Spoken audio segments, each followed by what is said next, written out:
Hi everyone, I'm Abby and welcome back to Ace Attorney Investigations. Now last episode we finished the third part of Turnabout Airlines and we're going to finish that case today.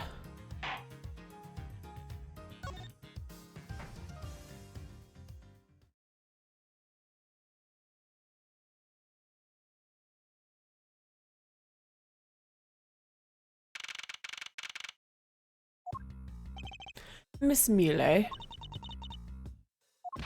Miss Mealy. Huh? Do you recall what you said earlier?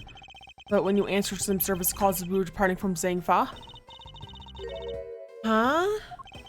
You said that Mr. X was sitting in his seat at that time. However, that is simply not possible, because Mr. Hicks was dead long before we even touched down in Zhangfa. Oh? Miss Cammy Mealy. Maybe I didn't see what I thought I did. No one can make a mistake so large, Miss Mealy. But I make that kind of boo-boo all the time. This is going nowhere. There must be a better way of resolving this contradiction. Very well. Miss Mealy, if you please, tell me about your alibi during the time span. From just before we were to land at 3 a.m. and 6 a.m. when the body was found. Are you telling me I'm a suspect, Mr. Edgeworth?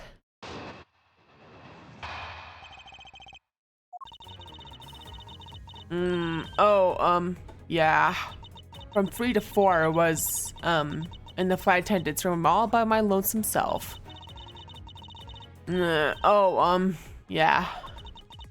And from 5 to 6, I was, in the flight attendant's room all by my lonesome self. How is a man supposed to react to a testimony like that? Miss Mealy, wake up. She fell asleep again. Looks like the only way I'm going to be able to wake her up is by pressing her.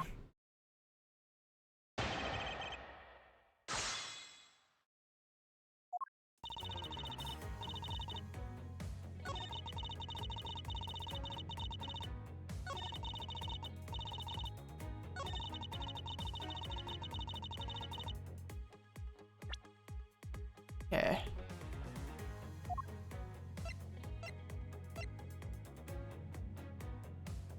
Yeah.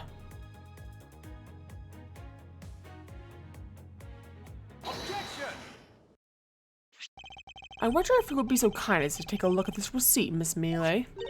Huh? A receipt? For what? It's for the suitcase Miss Tenea robot. Now, if I may direct your attention to the timestamp, as you can see, it clearly says 5:40 a.m. Miss Tenea. Yes. Huh? Why is the killer here? Thought you had her locked up by now. Now, of course, that should be present as a witness, so may straighten out your complex lie. Now then, Miss Tenea, between the hours of 5 and 6 a.m., you took a trip from first class down to the first floor in-flight shop, correct? Yes, I went to the shop to buy a suitcase. Afterwards, I went straight to the attendant's room and drop it off. And did you see Miss Mealy there at that time? No. So, Miss Mealy, where were you really between the hours of 5 and 6 a.m.?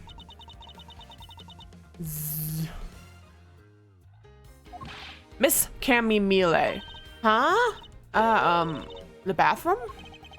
I'll be the one to ask questions here. Yeah, maybe that's it.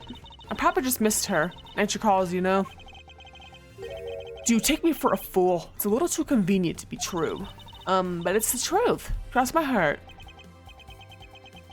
Don't have enough conclusive proof to counter-argue her at this stage. You don't believe me, do you? Please, why don't you give me a chance and hear me out?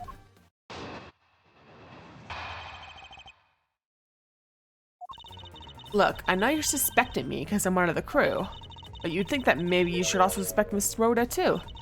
She's the one in charge of the elevator keycard in the shop, you know. If you ask me, it makes her super suspicious. Please leave Miss Tenea out of the conversation. Only you are under suspicion for now. I don't get it. Why are you coming for Miss Rhoda all of a sudden? Oh, now I get it. Maybe you've got your eye on Miss Rhoda. Of course I'm keeping an eye on her. I can very well let her escape, can't I? Never mind. But you want to know something? Miss Rhoda actually kind of I have absolutely no interest in people who can't appreciate my sense of design. Now's not the time for this sort of talk.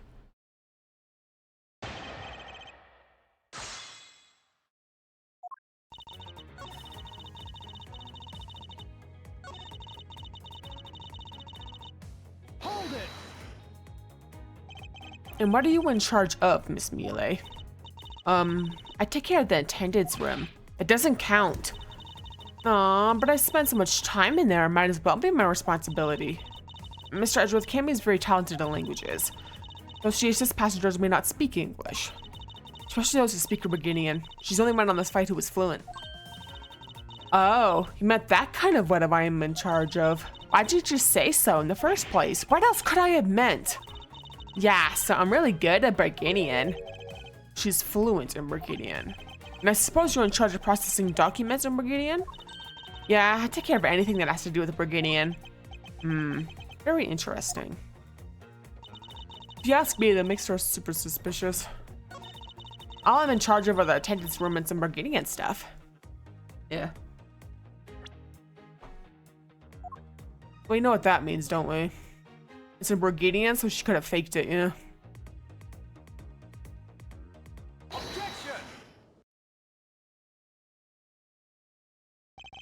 So, you are the only one on this flight crew that speaks Briginian. Is that correct? Oh, yeah, I guess so. I studied abroad in Briginia for a while. If that is the case, then the signature on this document belongs to you, doesn't it?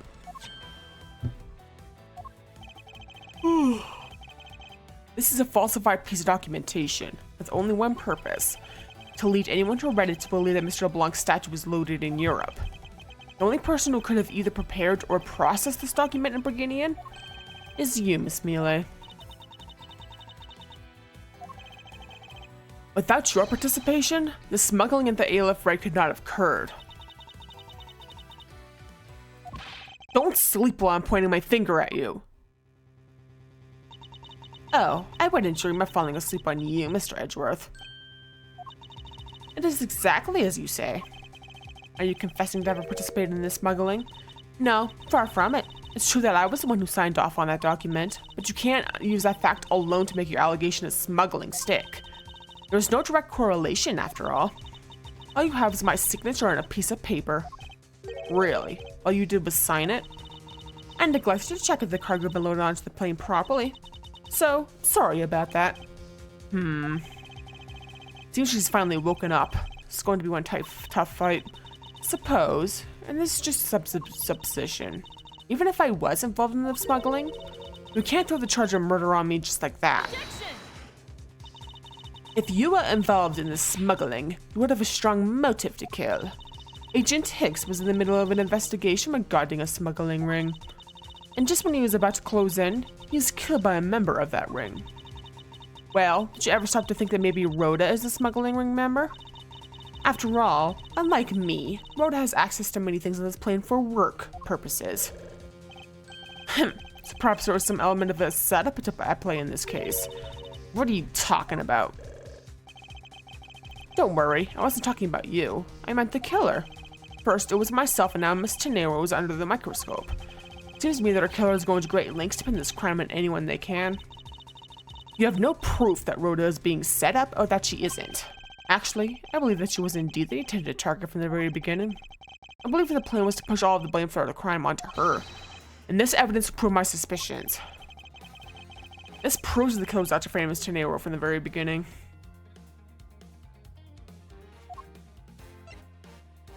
Yeah. Because she keeps on buying the suitcases, so yeah. Take that! The killer could have hidden the body anywhere, and yet they chose the suitcase. Why is that? Perhaps it was to move the body up from the lower deck to the first floor. However, why go through the trouble to do so? The only way all of these actions make sense is if the killer had wanted to frame Miss Tenero for the murder. Miss Tenero buys a suitcase on every flight she works without fail. But should her suitcase be switched with the one containing the victim's body, that would put her in a very tight spot. Unfortunately, for the killer, the turbulence put an end to that plan. There wasn't enough time to put the body back in the suitcase. Ergo, they made do with whoever was at hand, adapted their plan, and tried to frame me as I lay unconscious on the floor from the turbulence. The killer then went to hide the suitcase in the in-flight shop, and brought the picky bag back to the elevator in order to fabricate a false weapon. A lot of work for a fruitless endeavor, wouldn't you agree? Sounds like the killer had a tough time too, huh? I mean, why did the killer need to frame someone that badly anyway? That's because of the special circumstances surrounding this particular case. What special circumstances dictate the need for the killer to frame someone?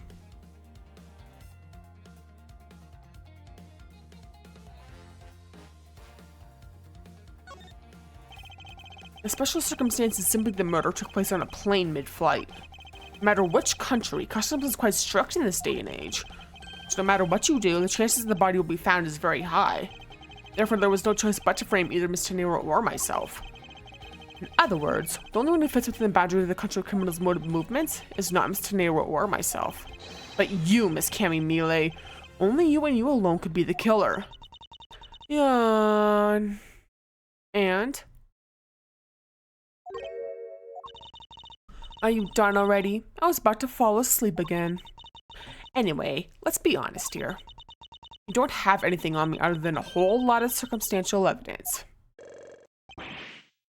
I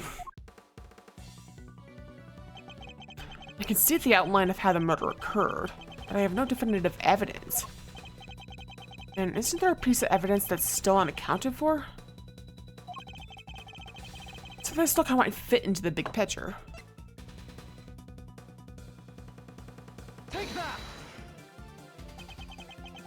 I don't have any actual evidence. I thought not. But that's because it went missing, and still is. Missing? What do you mean by that? In the complex puzzle that is this case, there was one piece I kept getting stuck on, and that is the victim's cell phone. Francisca, we were waiting at the airport for a phone call from Agent Hicks's cell phone. Or at least, that's what you told me. That's right. But Agent Hicks's cell phone could not be found at the crime scene. You mean the killer took the phone with them? Precisely. I suspect that if we were to find that phone, will lead us to the killer. Come on, get serious. If the victim fell to his death from that height, wouldn't his phone break as well? We won't know that until we try our little experiment, will we? Francisca, I'd like to ask you for your assistance. You know the victim's phone number, do you not? Of course I do.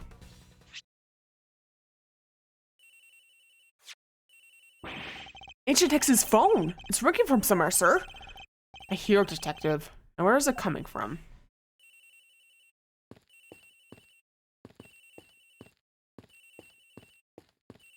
Yeah, it's not down here, so we have to go up.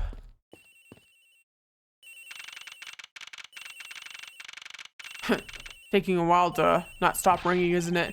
The ring is coming from somewhere in here, sir. Leave no stone unturned, Detective Gumshoe. We must find it.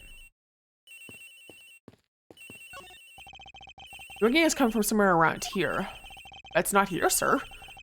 I don't have such a bad feeling about where we're going to find the phone. Ring's coming from in here, sir. What? No, it can't be. This has got to be the victim's cell phone. Just whose locker is this, sir? It's Miss Tenero's. What?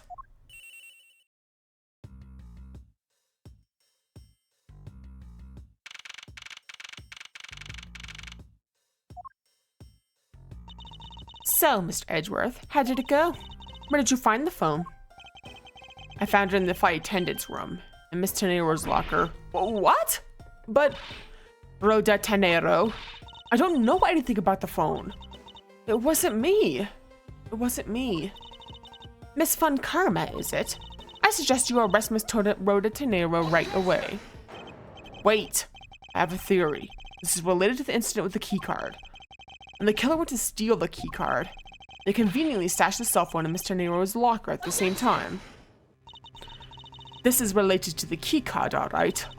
In the same way that we have zero proof that the killer did just that. The only voice that sings the truth is evidence. That is the only one bird we cannot ignore.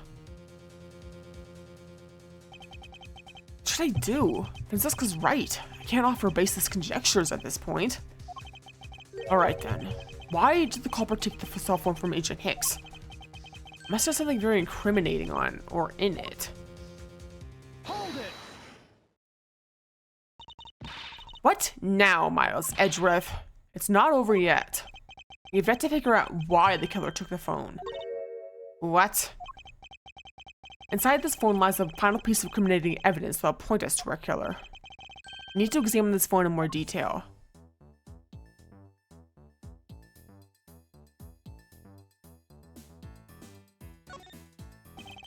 LCD is broken. Without a screen, we can't even place a call with this.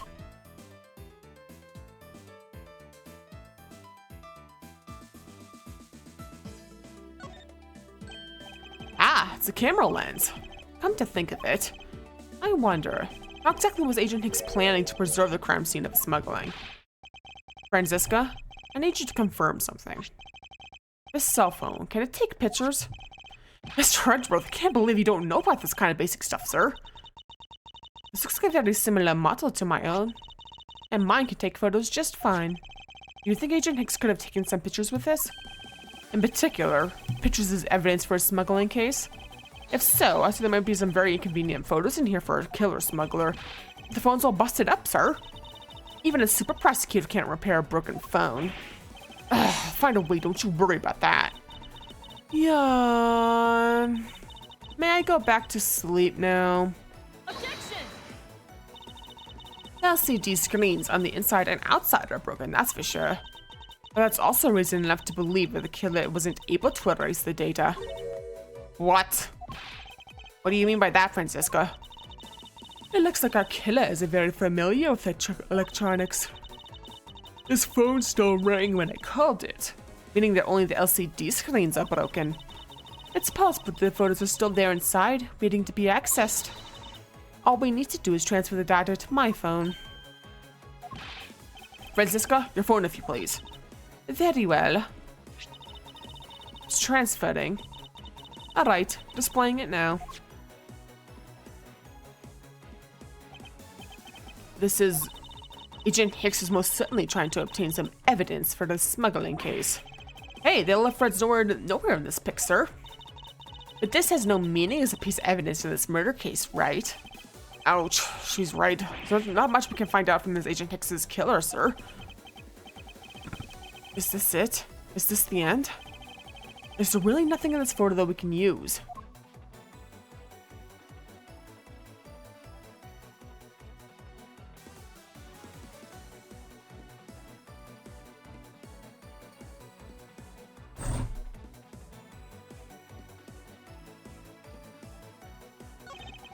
Boxes of bed sheets. There's a still in the cargo hold, though. Nothing usual about them in particular, but I can't shake the feeling. If you're just playing around, mind if I go home? Yes, I mind. What exactly is different between them and now?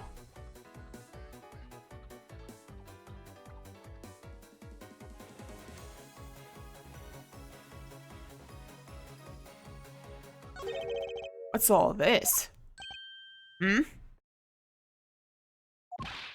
Oh, they are cargo shipped from Virginia to Zhangfa. The reason they aren't here now is that they were dropped off in Zhangfa. Mr. LeBlanc, can you tell me the contents of the boxes? Unfortunately, there is no English written on them anywhere. One cluster of boxes written in Burgundian. It says, it is cloth in English. Cloth? Could it be? Is this for the killer? What for is that scary face? Miss Mealy? Yes? It appears that Agent Hicks was no ordinary investigator. He left us with a piece of evidence after all. A striking piece that will point out who his killer is. Ha! Maybe you shouldn't force your mistaken reading of a simple picture, Mr. Edgeworth. Beginning in cargo, this piece of evidence will point us straight to the killer.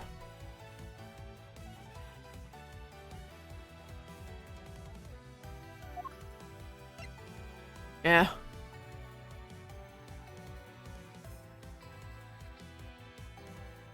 Take that! And what is that supposed to prove? The killer used this piece of cloth to wipe up the blood they had spilt. There was one thing that bothered me this whole time. Where did it come from? And now, I finally found my answer in this fairy photo. The cargo that was unloaded in Sangfa had cloth written on it. And Brigadian, that is. And this is where the killer grabbed a piece from to clean up the blood with. That's right. The killer was someone who could read and understand Brigadian. And the only crew member that fits that description is you, Miss Cammy Mealy. Huh, that's pretty flimsy. The killer probably searched through all the boxes looking for something to use. When you're frantic, you don't care if the box is in English or Brigadian. Sorry, but I cannot agree with your assessment of the killer's indiscriminate nature. What? There was no need for the killer to tear through boxes at random at all. And if the killer supposedly could not comprehend Brigadian, well then, logically the killer would have opened this box first.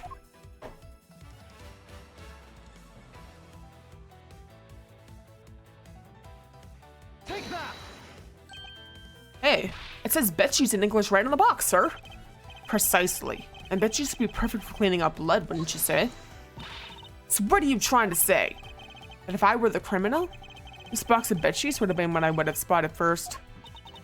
However, the killer chose to use some Brigadian cloth. Do you have an explanation for that? The killer didn't want anyone to know that the real scene of the crimes was this cargo hold. So they were afraid to leave signs the box with the sheets had been opened. However, the Brigadian cloth, well, that's a horse of a different color. Because the killer knew it was going to be unloaded in the Republic of Zangfa. That's right. That is why the Brigadian cloth was used. And the only Brigadian reading on board who can make such a calculated decision is you, Cammy Mealy. You and you alone.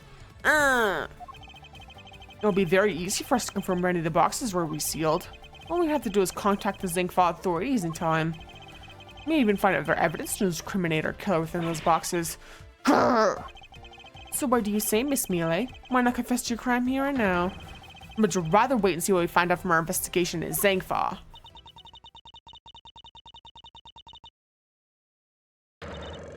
Oh, no!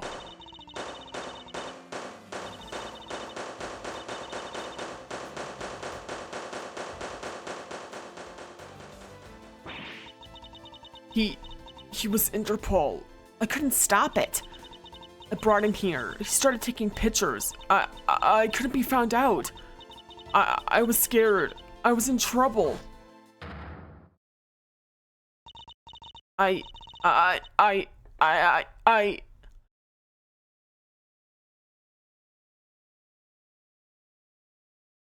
Yeah. We finished making all the arrangements to take the suspect in, sir. Very good, detective. By the smuggling route. Did you say anything about that? Taking her down to the precinct now. Hopefully we can get more out of her there. Whenever we even approached the top, she just started foaming at the mouth. It was scary, sir. Probably wasn't prepared to commit a murder all of a sudden. One thing is for sure, the ring behind this whole mess means serious business. Looks like there's a lot more to this case than meets the eye. Mr. Edgeworth. I just wanted to say how much I appreciated everything you did. Thank you very much. It was nothing. In fact, I should be the one thanking you for your cooperation. But truly, if it wasn't for you, I may not be here right now. Instead, I can continue to serve our passengers as a flight attendant. I hope that... Well, please accept this as a token of my appreciation. That's... I see. You don't have to take it if you don't want it. No, I mean, I would never turn down a lady's generous offer. Oh, thank you. I'm sure it will serve you well. Now remember, we here at Go Airlines are always ready to serve, Mr. Edgeworth. Thank you. I'll keep that in mind. Now I must bid you farewell. May all your skies be blue no matter where you go. Yeah. Mayro's cute, isn't she? Can't believe we wound up investigating the whole day, sir, but boy was it fun. Speak for yourself. My day was filled with earthquakes, elevators, and false charges. By the way, where's Francisca? Oh, she's filling out some customs paperwork for her departure. Departure? Yeah, Miss friend Carmen's always really busy, sir. She's been flying from country to country to chase down some leads regarding her case. Detective, can you cancel the car at your reserve earlier? You got it, sir.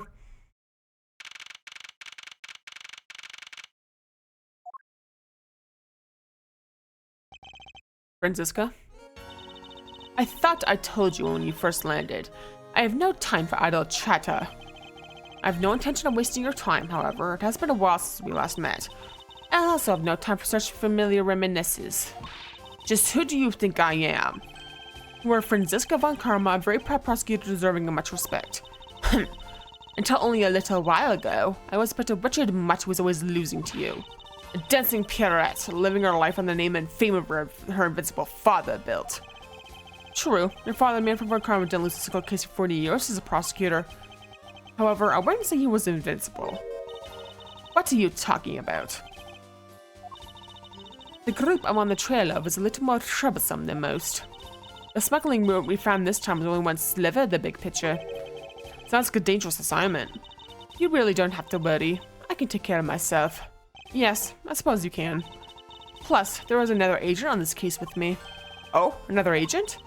He's a star among Interpol agents and has the highest successful arrest rate. Who knows, we even run into him one day. I was simply caught up in this one case. Hardly saying about when we cross paths. I suppose. But I doubt he would say the same. I'm not following you. You'll understand soon enough. The flight has only just begun, Miles Edgeworth. I'll be back in this country soon enough. And when I am, you can be sure I'll pay you back. In full.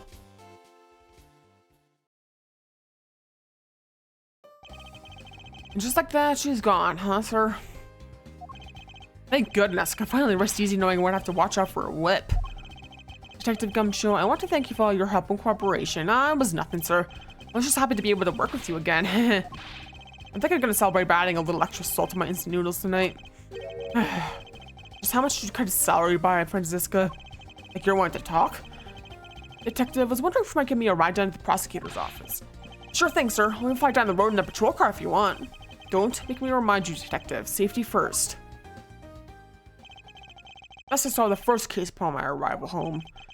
Franziska von Karma, the smuggling route she was after. The leaders of that ring had already put their trump card into play. The players on the other side of this war would begin to make themselves known through the next incident.